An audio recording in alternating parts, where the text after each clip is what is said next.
नमस्कार, जय हिंद। मैं शशांक आपके लेकर आया हूँ 17 जुलाई के the Hindu, down to earth और इंडियन एक्सप्रेस के current affairs. So let's get started. I welcome you all to our YouTube channel which is Swami Vivekananda institute. So let's get started. हमारा फर्स्ट का टॉपिक आज है विच इज कॉलेजियम सिस्टम। ये topic आपका general studies two Indian polity में आ जाएगा, Indian polity. ठीक है। नाउ कॉलेजियम के बारे में अगर बात करूं तो ये एक ऐसा सिस्टम है जहां पे कि जजेस का ट्रांसफर, ठीक है, कौन डिसाइड करता है कि जजेस का ट्रांसफर कहां पे होगा? ये होता है बाय द कॉलेजियम सिस्टम। ठीक है। नाउ ये इवॉल्व हुआ है students through the judgements of supreme court. Honourable supreme court of India के जितने भी जजमेंट, जैसे कि फर्स्ट जजेस केस, सेकेंड जजेस केस एंड थर्ड जजेस केस, सो जितने भी ये जजेस केसेस हुए हैं, इनमें क्या हुआ है कि इनमें एक डिसीजन लिया गया है कि जो सिस्टम है इसको कैसे काम करना होगा। ठीक है, इतना क्लियर है? देखते हैं। Now it is the system of appointments and transfer of जजेस that evolved through judgments of the Supreme Court. ठीक है, and not by the act of parliament. Most important statement, exam में क्वेश्चन आ सकता है कि does collegium system of India relies upon the act of parliament or not? So it is true. ठीक है, it does not rely upon the act of the parliament. क्या मतलब हुआ इसका? इसका ये मतलब हुआ कि जो भी अपॉइंटमेंट्स होंगे कॉलेजियम सिस्टम में वो कैसे होंगे? By the decision of this system. ठीक है। नाउ इसका इवोल्यूशन बहुत इंपॉर्टेंट है, कई बार एग्जाम में आता है। सो फर्स्ट जजेस केस ऑफ 1981, इसमें क्या हुआ था कि it has declared the primacy of the chief justice of India. Recommendation, इनकी जो रिकमेंडेशन होगी on judicial appointments and transverse can be refused for cogent reasons. मतलब कि यहां पे honourable chief justice of India जो होंगे उनके अनुसार, उनके रिकमेंडेशन के द्वारा जो भी यहां पे डिसीजंस को लिए जाएंगे उन पे ही यहां पे फैसला होगा कि किस जज को कहां पे ट्रांसफर करना है और किसकी अपॉइंटमेंट होनी है। Clear? Now the ruling gave, ये जो फर्स्ट जजेस केस का रूलिंग था, the ruling gave the executive primacy over the judiciary in judicial appointments for the next 12 years। मतलब कि आने वाले 12 सालों तक, 81 से लेकर 12 सालों तक क्या हुआ कि इस जज केस को यहां पे फॉलो किया गया। Now coming on to the second जजेस केस, इसमें क्या हुआ था देखते हैं। सो मोस्ट इंपॉर्टेंट, 1993 में ये जजेस केस आया था। ठीक है, जिसमें कि honourable supreme court of India ने कहा था कि जो कॉलेजियम सिस्टम है, जो हमने अभी भी देखा, ये होल्ड करता है एक कंसल्टेशन। मतलब कि जो कंसल्ट यहां पे होंगे, मतलब कि जो भी honourable chief justice of India के जो भी रिकमेंडेशन होंगे या जो भी कंसल्टेशन होंगे, ठीक है, वो रियली मीन कंकरेंस। ठीक है, it should mean the word concurrence. ठीक है, और ये भी ऐड किया गया कि it was not the CJI's individual opinion but an institutional opinion। मतलब कि यहां पे पर्सनल रीजंस को, यहां पे जो पर्सनल रीजंस हैं उनके लिए यहां पे कोई भी रूम नहीं रखा गया है। ठीक है, यहां पे जितने भी पर्सनल रीजंस हैं वो यहां पे अप्लाई नहीं होते हैं, और the collegium system has to evolve in an institutional form। ठीक है। now with the two senior most judges in the supreme court of india। clear? now इसी के साथ साथ हमने देखा the third judges case 1998। so 98 का ये था, इसमें क्या देखते हैं, इसमें ये था कि honourable supreme court of India ने कहा ऑन द प्रेसिडेंट्स रेफरेंस, ठीक है, as per article 143 of the Indian constitution. क्या बताया मैंने?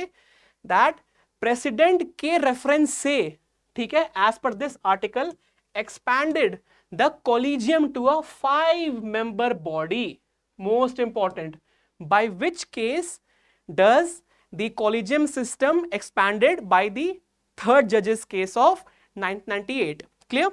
Now, comprising the Chief Justice of India and 4 of his senior most colleagues, ठीक है, जहां पे कि 1 CGI होंगे और बाकी 4 सीनियर मोस्ट जजेस होंगे. ठीक है, इतना क्लियर है? टेक अ स्क्रीनशॉट, फिर आगे बढ़ते हैं.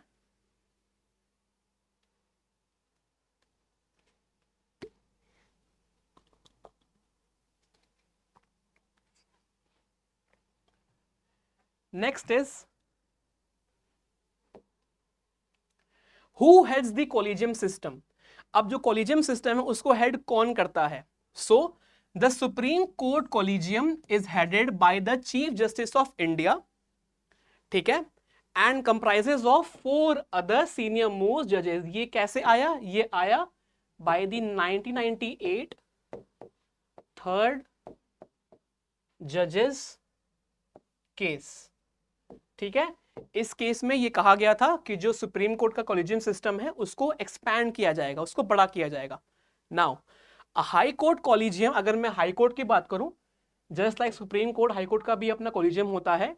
Collegium this is led by the incumbent chief justice and 2 other senior most जजेस, ठीक है, ऑफ द कोर्ट.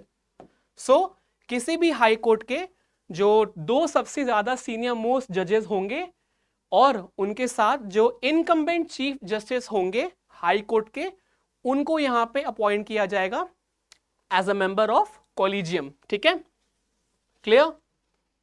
देखते हैं.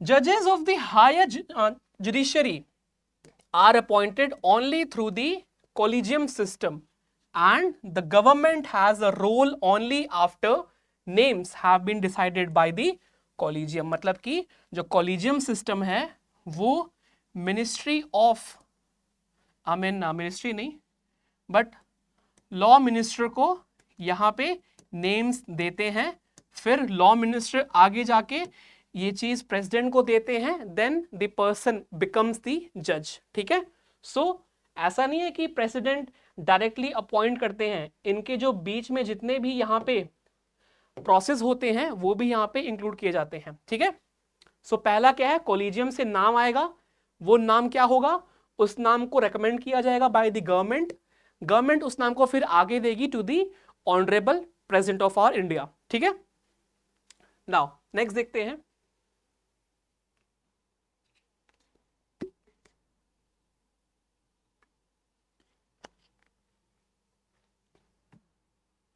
नेक्स्ट इज,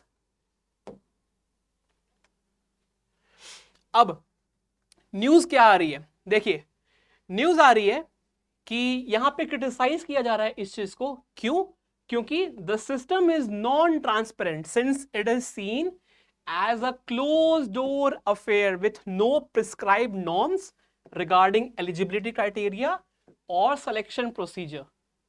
पहली बात, यहां पे ट्रांसपेरेंसी के ऊपर क्वेश्चन उठाए गए हैं कि इज कॉलेजियम सिस्टम ट्रांसपेरेंट और नॉट, पहली चीज. दूसरी चीज कि यहां पे एक प्रॉपर यहां पे नॉर्म्स को फॉलो नहीं किया जा रहा है, सो दैट, और यहां पे इसी के साथ साथ there is no eligibility criteria by virtue of which any जज कुड बी अपॉइंटेड.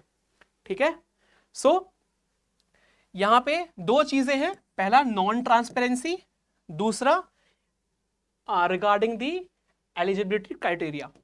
ठीक है, the system is opaque and not accountable. Judges do not appoint judges all over the world, but in India they do. ऐसा world में कहीं नहीं होता कि जजेस ही जजेस को अपॉइंट करते हैं, लेकिन यहाँ पे ऐसा होता है. ठीक है, limited role of the government, यहाँ पे जो गवर्नमेंट ऑफ इंडिया है उसका रोल बहुत ज्यादा कम कर दिया गया है, बहुत ज्यादा लिमिट कर दिया गया है. May object and to seek clarification on the collegium's choices. But if the collegium reiterates the same name, the government is bound to appoint them. क्या मतलब हुआ? मतलब कि अगर collegium system ने कोई भी नेम सजेस्ट किया है गवर्नमेंट को, ठीक है। So government is bound to accept those names by the collegium system, ठीक है। अगर गवर्नमेंट चाहे तो इस चीज को दोबारा से भेज सकती है कॉलेजियम के पास, just to give a second thought and to reconsider their names, but once again if the collegium system again reiterates on the same name, so in that case government is bound to follow them, ठीक है। Now आगे बढ़ते हैं, take a screenshot.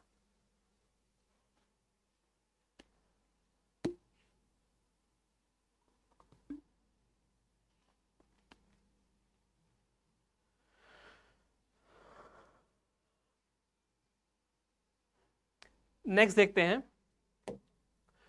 So how has the appointment process been streamlined recently? Recently अभी अभी क्या हुआ है यहां पे?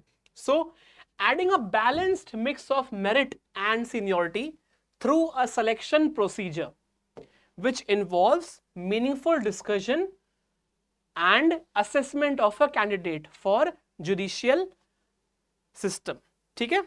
दो चीज यहां पे अभी इन्वॉल्व की गई हैं, which is the discussion and assessment of the candidates, ठीक है। Now recommendation of the collegium are now notified within the days by the government, और इसी के साथ साथ the requirements of the for the candidates for consideration have been made public by the collegium's resolution. So ये 3 point बहुत important हैं अगर देखा जाए तो, क्योंकि ये अभी अभी रिसेंटली एडेड अप किए गए हैं, ठीक है। सो this was all about the judiciary and judicial system. I hope इतना क्लियर हुआ होगा, तो आगे बढ़ते हैं। Next is efforts to reform the statistical system in India. This will come under GS paper 2 and GS paper 3. 3 कैसे? ये आ जाएगा इंडियन इकोनॉमी में, और 2 कैसे? This can be a part of Indian polity, ठीक है।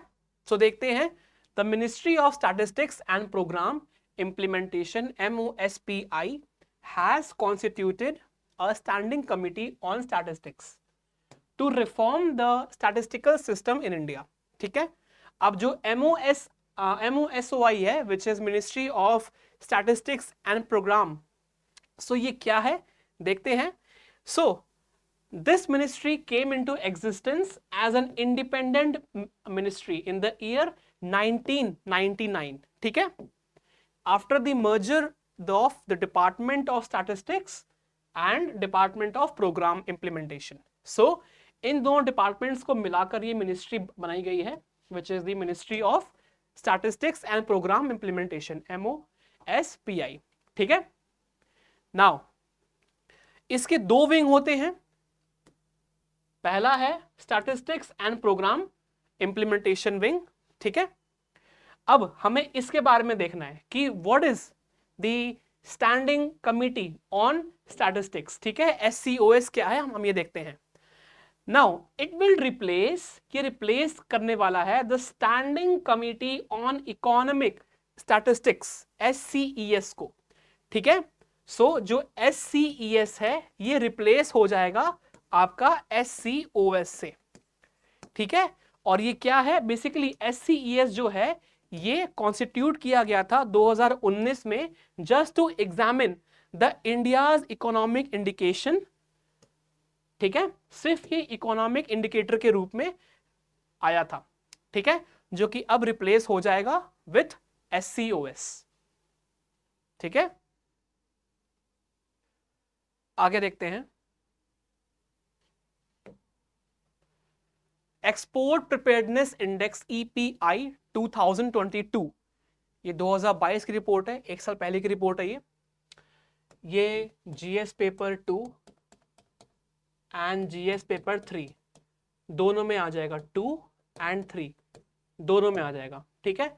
देखते हैं क्या है। सो the Niti Aayog is recently releasing the 3rd edition of export preparedness index. Most important point, EPI कौन रिलीज करता है? नीति आयोग, ठीक है, Niti Aayog releases the EPI index. Clear? Now अगर 2022 की रिपोर्ट की बात की जाए, सो ये डिस्कस करता है अबाउट इंडियाज एक्सपोर्ट परफॉर्मेंस, ठीक है, with an overview of the countries sector specific export.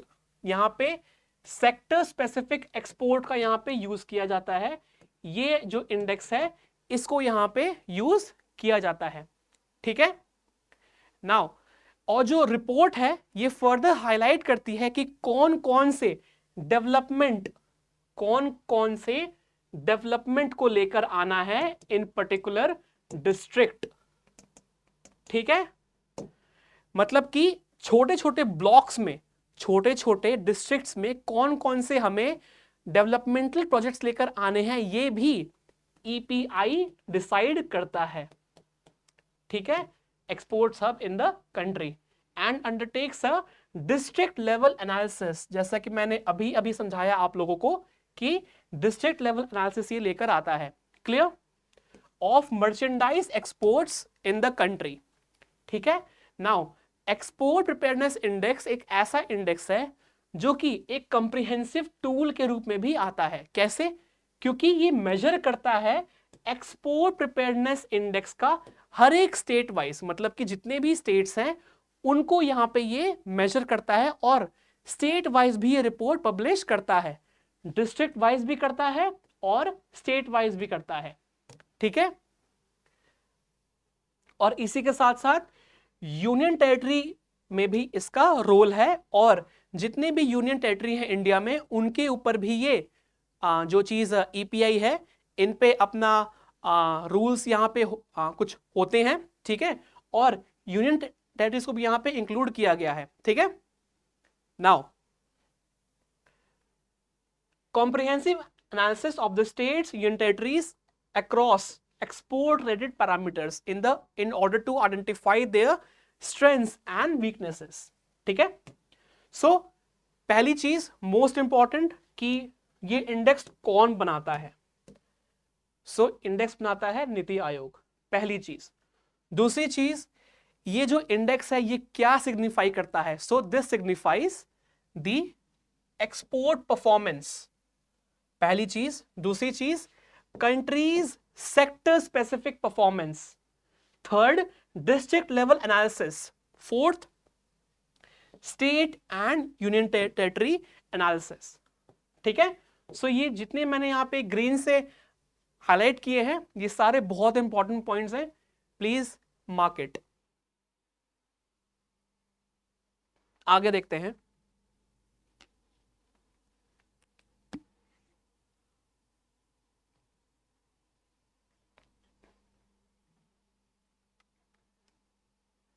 Next देखते हैं।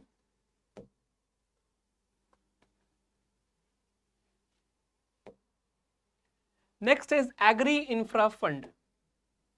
एग्री इंफ्रा फंड क्या है देखते हैं एक बार। सो ये जनरल स्टडीज 3 एग्रीकल्चर में आ जाएगा। एग्रीकल्चर, ठीक है। देखते हैं।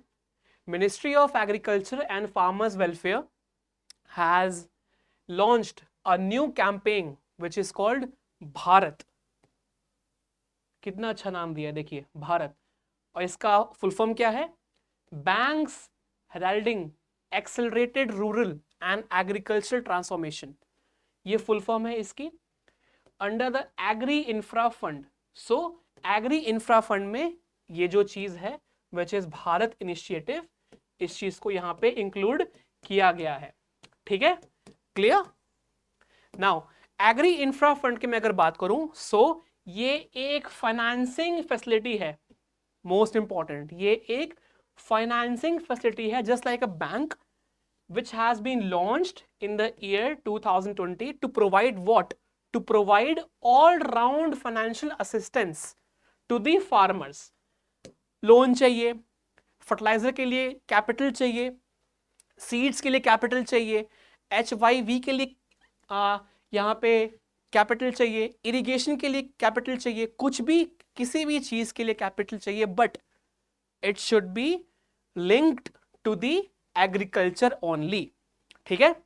नाउ एग्री एंटरप्रेन्योर्स हो गया, ठीक है, एफपीओज हो गया विच इज फार्मर प्रोड्यूसर्स, ठीक है, यहां पे कोऑपरेटिव्स हो गए, सेल्फ हेल्प ग्रुप्स हो गए, एक्सेट्रा, ठीक है।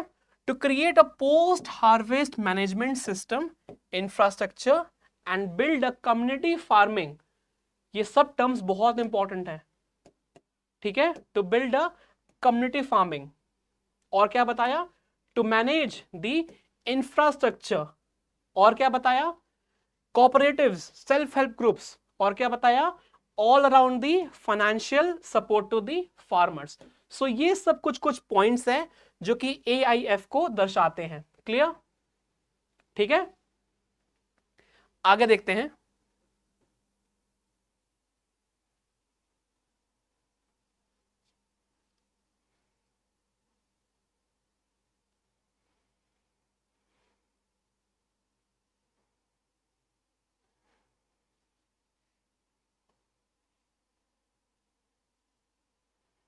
So next is under the Bharat initiative which is the agri infrastructure fund, इसमें क्या है, इसमें 1 लाख करोड़ रुपीस का यहाँ पे बैंक के द्वारा फाइनेंशियल असिस्टेंस प्रोवाइड करने की बात की जा रही है, ठीक है। So bank and financial institution as a loans with interest subvention of 3% per annum, मतलब कि इतना कम रेट ऑफ इंटरेस्ट है और ये रेट ऑफ इंटरेस्ट पे लोन दिया जाएगा टू दी फार्मर्स और टू दी एफपीओज या फिर entrepreneurs, self help groups, cooperatives etcetera. It also provides credit guarantee support through the credit guarantee fund trust, so CGFT for micro and small enterprises,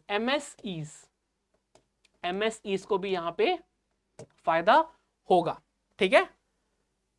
और इसका क्या है, इसका loan amount है up to ₹2 crore, ठीक है, 2 करोड़।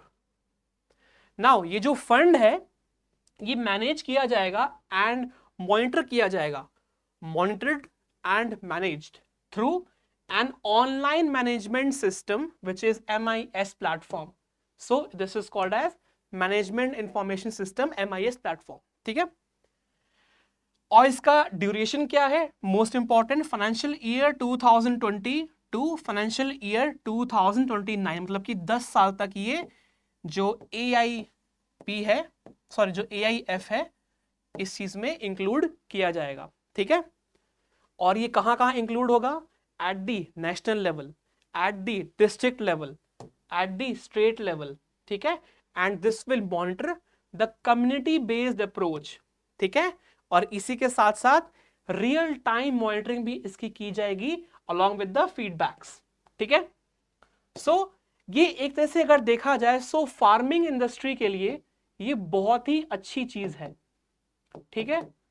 जो हमारा एग्रीकल्चर इंडस्ट्री है उसमें ये बहुत ज्यादा हेल्प करने वाली है, क्योंकि बैंक है, बैंक को लोन देना होगा, ठीक है, फार्मर्स को, ताकि जो क्रॉप की यील्ड है वो और अच्छे से हो सके और जो भी नए नए इक्विपमेंट्स हैं उनको फार्मर्स यूज कर सके। सो एक पर्टिकुलर यहाँ पे डिफरेंट, अलग से यहाँ पे एक बैंक को जैसा यहाँ पे एक चीज बनाई गई है which is called as AIF, which is agri infrastructure fund, जिसमें कि फार्मर इस चीज का यूज करके अपनी यील्ड को और अच्छा कर सकते हैं and by this surely it will give a boom to the Indian economy, ठीक है।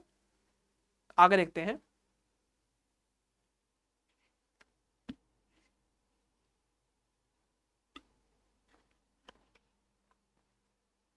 नेक्स्ट देखते हैं हम लोग,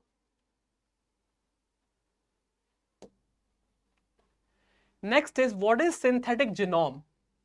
सिंथेटिक जीनोम क्या है, जनरल स्टडीज 3 में आएगा ये, साइंस एंड टेक, ठीक है। सिंथेटिक जीनोम एक आर्टिफिशियली क्रिएटेड जीनोम है, ठीक है। This is a modified genetic material and it is artificially created, ठीक है। और इस चीज को इंसर्ट किया जाता है इन अ लिविंग ऑर्गेनिज्म, ठीक है, कोई भी लिविंग ऑर्गेनिज्म है उसमें ये चीज को इंसर्ट किया जाता है, what, the synthetic genome.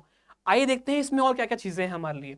It involves designing and constructing DNA, ठीक है, डिऑक्सीन्यूक्लिक acid sequences in a laboratory setting allowing scientists to engineer or manipulate the genetic makeup of an organism। मतलब कि किसी भी ऑर्गेनिज्म का जो जेनेटिक मटेरियल है उसको कैसे इंप्रूव किया जा सके या उसको कैसे मॉनिटर किया जा सके, यहां पे उस चीज के लिए सिंथेटिक जीनोम का यूज होता है, ठीक है।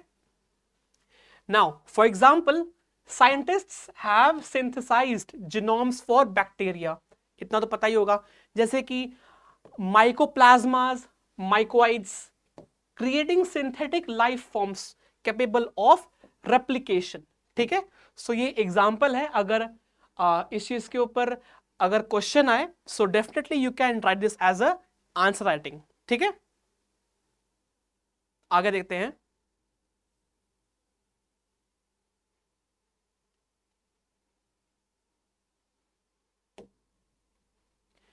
Next is about the Shanghai cooperation Organization. So ये आपका मैपिंग में आ जाएगा, मैपिंग एंड जीएस पेपर 2, ठीक है। ध्यान दीजिएगा, Shanghai cooperation organisation is a permanent intergovernmental organisation और इसके जो रूट्स हैं वो यूरेशियन पॉलिटिकल हैं, इकोनॉमिक हैं। It also focuses on the military organisation aiming to maintain peace, security and stability in the region. अगर क्वेश्चन आए कि does Shanghai cooperation organisation focuses only and only on political and economic aspects, so no, it does include the military perspective as well. Clear? Now कब create हुआ था? ये create हुआ था 2001 में, ठीक है।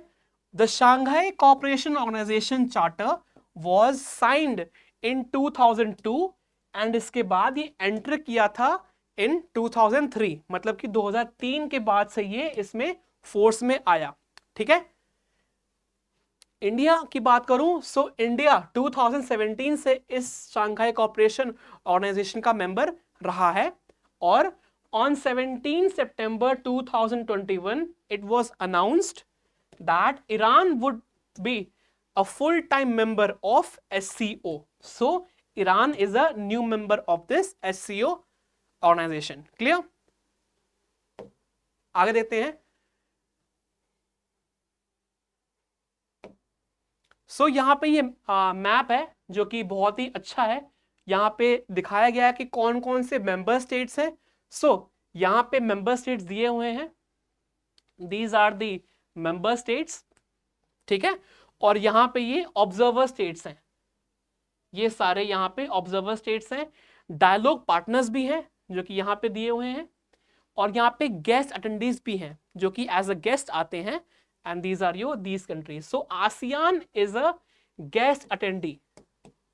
यहाँ पे जो Association of South East Asian Nations हैं, so Association of South East Asian Nations को एज अ गेस्ट के रूप में एससीओ में रखा गया है। Clear? So this was all about today's current affairs. I hope आपको आज की वीडियो अच्छी लगी होगी।